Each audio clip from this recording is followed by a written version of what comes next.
नमस्कार साथियों, वेदांत learning point में आप सभी का स्वागत है। आज मैं आप सभी के लिए डीएलएड सेकेंड ईयर के थर्ड पेपर शिक्षा में समावेशी एवं जेंडर मुद्दे के अंतर्गत लेखन अयोग्यता का टॉपिक लेके प्रस्तुत हुई हूँ। इससे पहले मैं पठन अयोग्यता का टॉपिक पूरा करवा चुकी हूँ, जिसकी लिंक मैं डिस्क्रिप्शन में दे दूँगी, वहाँ से आप लोग इसे देख लीजिएगा। आइए शुरू करते हैं। लेखन अयोग्यता डिस्ग्राफिया। लेखन संबंधी अयोग्यता को डिस्ग्राफिया के नाम से जाना जाता है। इस अयोग्यता के कारण छात्र निश्चित लेखन नियमों का पालन न करते हुए खराब लेखन करने लगता है। इसमें छात्रों द्वारा किया गया लेखन मापदंडों के आधार पर खरा नहीं उतरता है, इसलिए इसे एक दोष माना जाता है। इस प्रकार के दोष के कारण भाषाई विकास में अवरोध उत्पन्न होता है। लेखन संबंधी अयोग्यता को स्पष्ट करते हुए प्रोफेसर एस के दुबे लिखते हैं, लेखन अयोग्यता का आशय उस अमानकीय लेखन की व्यवस्था से है जो अक्षरों के अनुचित बनावट, अनुचित शब्द, दूरी एवं शिरोरेखा के अभाव को प्रदर्शित करता है तथा सुलेख की श्रेणी में नहीं आता है। इस प्रकार लेखन अयोग्यता बालकों में अनेक रूपों में देखने को मिलती है।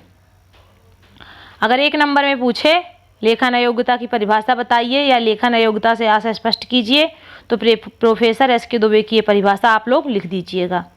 और अगर ये परिभाषा लिख के पूछे कि किसकी है, तो प्रोफेसर एस के दुबे लिख दीजिएगा। एक नंबर आपका कंप्लीट हो जाएगा। अब आइए देखते हैं लेखन अयोग्यता की पहचान। अगर इसको भी एक नंबर में पूछिए तो आप 2-4 पॉइंट इसके डाल दीजिएगा, जो कि हेडिंग है वो डाल दीजिएगा।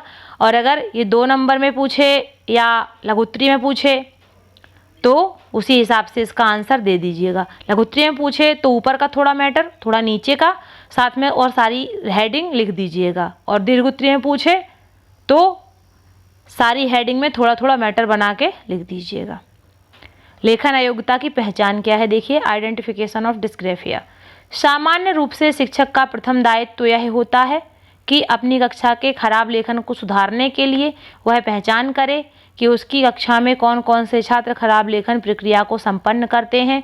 जो छात्र खराब लेखन करते हैं उनकी पहचान करने के लिए शिक्षक को बालकों के लेखन का मूल्यांकन करना चाहिए तथा लक्षणों के आधार पर उनको श्रेणी में विभाजित करना चाहिए। यदि बाल्यावस्था में शिक्षक द्वारा छात्रों की लेखन अयोग्यता पर ध्यान नहीं दिया जाता है तो यह दोष स्थायी रूप धारण कर लेता है तथा इसको सुधारने में कठिनाई का सामना करना पड़ता है। लेखन संबंधी अयोग्यता को शिक्षक द्वारा निम्नलिखित लक्षणों पर आधार पर पहचाना जा सकता है। पहला है अक्षरों की बनावट, स्ट्रक्चर ऑफ लेटर्स। अक्षरों की बनावट के प्रति प्रारंभ से शिक्षक को जागरूक होना चाहिए। खराब लेखन वाले छात्रों द्वारा अक्षरों की बनावट का क्रम उचित नहीं होता। वे पा और फा, ब एवं व में भेद नहीं कर पाते तथा अपने लेखन को गलत अक्षरों की बनावट के कारण खराब कर लेते हैं।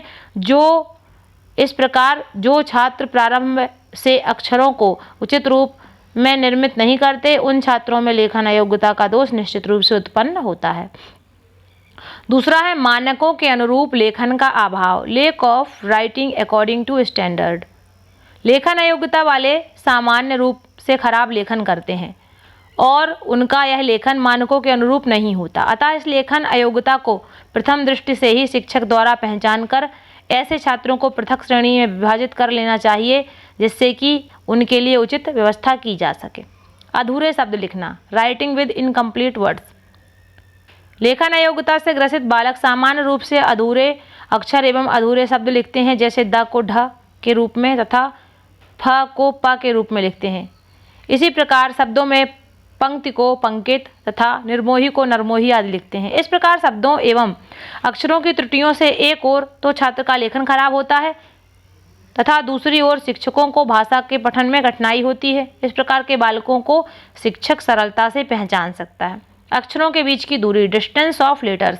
लेखन अयोग्यता से ग्रसित छात्र अपने अक्षरों के बीच की दूरी नहीं रखते हैं, जिससे उनके लेखन के खराब होने की संभावना होती है, क्योंकि प्रत्येक अच्छे लेखन के लिए अक्षरगत दूरी का होना आवश्यक होता है।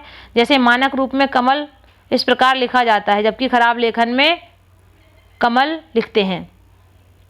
इस प्रकार के छात्रों को भी सरलता से पहचाना जा सकता है। अब क्या है शब्दगत दूरी, डिस्टेंस ऑफ वर्ड्स। अनेक छात्रों द्वारा शब्दों के बीच की उचित दूरी पर ध्यान नहीं दिया जाता, जिससे खराब लेखन की संभावना उत्पन्न हो जाती है। लेखन व्यवस्था में यदि शब्दों की दूरी उचित है तो लेखन स्पष्ट एवं सुलेख की श्रेणी में आता है। यदि शब्दों के बीच की दूरी कहीं अधिक और कहीं कम है तो लेखन खराब माना जाता है। इस प्रकार के छात्र लेखन अयोग्यता की श्रेणी के अंतर्गत माने जाते हैं। शिरोरेखा का सीधा ना होना, नो स्ट्रेटनेस ऑफ हेडलाइंस। लेखन अयोग्यता वाले छात्रों में शिरोरेखा का ना होने का दोष पाया जाता है। शिरोरेखा ना होने का दोष पाया जाता है। अनेक अवसरों पर इस प्रकार के छात्र अपनी लेखन प्रणाली में शिरोरेखा का उपयोग ही नहीं करते। यदि उपयोग करते हैं तो सीधी रेखा में ना करके टेढ़ी मेढ़ी रेखा में शिरोरेखा बनाते हैं, जिससे इनके लेखन के खराब होने की संभावना होती है। इस प्रकार के छात्रों को सरलता से पहचाना जा सकता है। शिरोरेखा जानते हैं आप लोग क्या होता है? शिरोरेखा वो होता है जैसे आपने सकता है लिखा, स क ता और ता में आ का डंडा लगा के और हाय लिखा, तो सकता के ऊपर आपने अगर लाइन नहीं खींची तो वो होता है कि शिरोरेखा का ना होना। उसी को शिरोरेखा कहा जाता है जब आप लिखने के बाद लाइन खींचते हैं ऊपर से, तो उसका ध्यान रखिएगा। बहुत लोग होते हैं कि सच में नहीं खींचते हैं, या अगर स्कूल में शिक्षक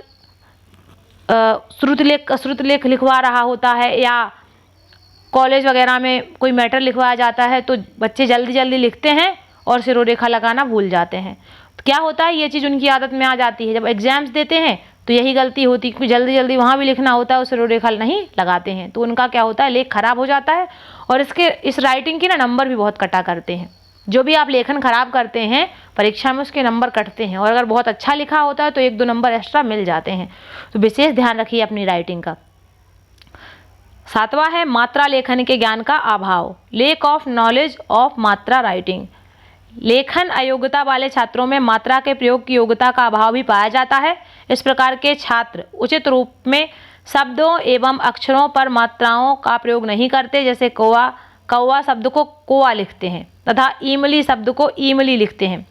इस प्रकार से इनका लेखन खराब हो जाता तथा इनको सरलता से पहचाना जा सकता है। एक चीज़ और आप समझ लीजिए, अगर कोआ लिखते हैं तो कोआ बोलते भी होंगे, अगर इमली लिखते हैं तो ईमली ही बोलते होंगे, क्योंकि आप जैसा लिखोगे वैसा ही तो आप पढ़ोगे। अगला है मिश्रित शब्दों के लेखन में कठिनाई, difficulty in writing of mixed words. मिश्रित शब्दों के लेखन में भी छात्रों को अनेक प्रकार की कठिनाई का सामना करना पड़ता है, जिससे उनमें लेखन संबंधी दोष उत्पन्न हो जाता है। इसका प्रमुख कारण यह है कि अनेक कठिन भाषाई शब्द छात्रों में लेखन के प्रति अरुचि उत्पन्न करते हैं। इस अरुचि के कारण ही छात्रों द्वारा खराब लेखन किया जाता है। उपरोक्त लक्षणों के आधार पर एक शिक्षक द्वारा लेखन अयोग्यता वाले छात्रों को पहचाना जा सकता है तथा उनकी अयोग्यता इन कारणों को ज्ञात करके उनके समाधान पर विचार किया जा सकता है। अगर ये पूछे कि एक लेखक कैसे पहचान सकता है अपने छात्रों की अयोग्यता को, लेखन अयोग्यता को, तो आप ये पूरा मैटर लिख सकते हैं दीर्घ उत्तरीय में। तो आप सभी का धन्यवाद। अगर आपको ये अच्छा लगा हो तो लाइक ज़रूर करिएगा, शेयर कीजिए, सब्सक्राइब करिए, क्योंकि आप बिना बुक के इसे पढ़ सकते हैं। बुक आपको फ्री में मिल रही है यहाँ पे। वैसे आप पैसे खर्चेंगे, जाएंगे, टाइम ख़राब करेंगे, तो ये सब आपको करने की कोई ज़रूरत नहीं है। आप यहाँ पे चैनल सब्सक्राइब कर लीजिए, आपको सारे सब्जेक्ट्स का मैटर धीरे धीरे मिल जाएगा। एक साथ तो देखिए नहीं दे सकती, लेकिन हाँ धीरे धीरे मैं आपको सब प्रोवाइड करा दूँगी। तो आप सभी का एक बार फिर से धन्यवाद। आप सभी का दिन शुभ हो और मंगलमय हो। धन्यवाद।